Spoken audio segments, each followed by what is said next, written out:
zones de pêche industrielle par la construction, entre autres, d'un stand de maraîchage avec zone à marée, d'une zone de transformation industrielle, la construction de bâtiments industriels, la construction de bâtiments administratifs et d'une tour à glace.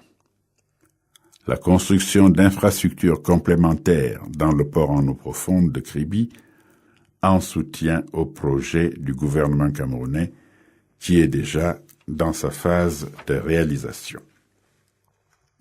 Cette image nous renvoie au port de Houston, qui est au fond du golfe du Mexique et qui renvoie au projet que nous envisageons à Kribi. La construction d'un hub aéroportuaire comportant 2 pistes d'envol de 4,5 km de long pour 50 mètres de large, une aérogare d'une capacité de 5 millions de passagers par an, une zone de fret d'une capacité de 1 million de tonnes par an, un ou plusieurs hôtels de classe internationale, des espaces commerciaux, des parkings auto, des voies d'accès, des bâtiments administratifs, des équipements aéronautiques, des balisages lumineux, des aménagements, des systèmes de sécurité et fiabilité. L'aménagement touristique de la zone du projet, l'aménagement des zones d'écotourisme, des parcs, réserves, pistes de randonnée, mangroves, etc. L'aménagement d'une marina et identification des espaces de plongée et de randonnée maritime. L'établissement des diagrammes des circuits touristiques. La création de produits nouveaux. L'entretien, la réhabilitation et la construction des infrastructures d'hébergement et de restauration. La création de tours opérateurs et de sociétés de tourisme. Ces images présentent quelques aspects touristiques de la région. La création d'un centre d'affaires constitué d'immeubles de bureaux pouvant accueillir banques, compagnies d'assurance, bureaux d'études techniques, professions libérales, centres de santé, parcs d'attractions. La création d'un centre commercial destiné à accueillir la clientèle en provenance de tous les pays de la sous-région. Construction de supermarchés, de magasins de luxe et bien d'autres encore. Nous avons là, sur le plan touristique, quelques exemples de sites qu'on peut trouver dans la zone immédiate de Kribi. Il est prévu que le projet qui sera financé par BOT, Build, Operate and Transfer, est basé sur un partenariat entre le secteur public et le secteur privé. L'image que nous voyons sur le petit écran nous permet de voir le schéma type du modèle BOT. SDT-KO sera constitué sous la forme d'une société d'économie mixte, comportant des actionnaires publics, les États, les établissements financiers publics internationaux, les organisations communautaires, etc., et des actionnaires privés, les banques commerciales internationales, les banques d'affaires, etc.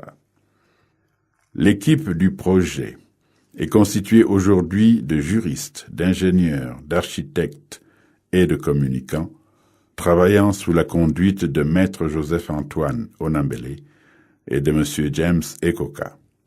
Elle a déjà pu rédiger l'étude d'opportunité dont nous vous présentons ici un résumé succinct avec tous les éléments qui peuvent accompagner une étude de ce type, carte et vidéogramme. Bâtir un partenariat avec la société multinationale US Colliers International, la Fédération des constructeurs malaisiens, la société US Global Finance and Marketing Incorporation, le bureau de consultants Opt International, la société de droit camerounais Amtech, société à responsabilité limitée. Entrer en discussion avec le gouvernement camerounais, dont elle recherche non seulement la coopération technique et financière, mais également le soutien politique. Saisir l'USDTA d'une requête pour le financement des avant-projets d'études détaillés. Mesdames, Mesdemoiselles, Messieurs, Vous avez de bonnes raisons pour rejoindre SDT-KO parce que le projet offre un retour rapide sur investissement, un cadre juridique sécurisé et attrayant, un mécanisme efficace de financement, un libre transfert des capitaux, une large disponibilité des terres agricoles et industrielles, une ressource humaine compétente et concurrentielle. Le gouvernement de la République du Cameroun soutient ce projet car il permettra une nette augmentation du PIB, l'efficience de la lutte contre la pauvreté et l'élévation subséquente du niveau de vie des populations, l'augmentation de l'assiette fiscale, un point de propagation de développement économique national par effet d'entraînement. SDT-KO attend des États du Golfe de Guinée le soutien politique et l'encadrement institutionnel, le financement des avant-projets d'études sommaires, la promotion du projet, la prise de participation dans son capital social. Des bailleurs de fonds, le soutien moral et intellectuel, le financement des avant-projets d'études détaillées, la prise de participation dans l'actionnariat de SDT-KO. Des investisseurs privés, le financement des avant-projets d'études détaillées, la prise de participation dans l'actionnariat de SDT-KO. Merci de votre bienveillante attention.